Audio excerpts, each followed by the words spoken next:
Tehran এর বাইরে প্রথমবারের মতো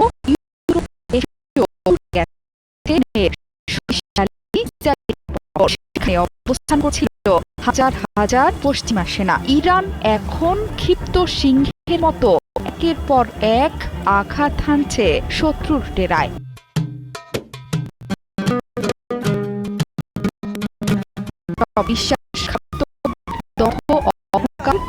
বিচূর্ণ করে দিচ্ছে এক পলকের মধ্যে।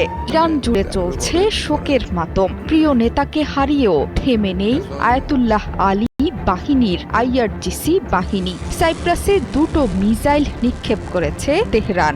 এর বাইরে দিনভর মিসাইল ড্রোনে উত্তপ্ত হয়ে উঠেছে মধ্যপ্রাচ্যের প্রায় সবগুলো দেশ। মিসাইলের আগুনে পুড়িয়েছে তেলবাহী ট্যাঙ্কার এবং যুদ্ধজাহাজ।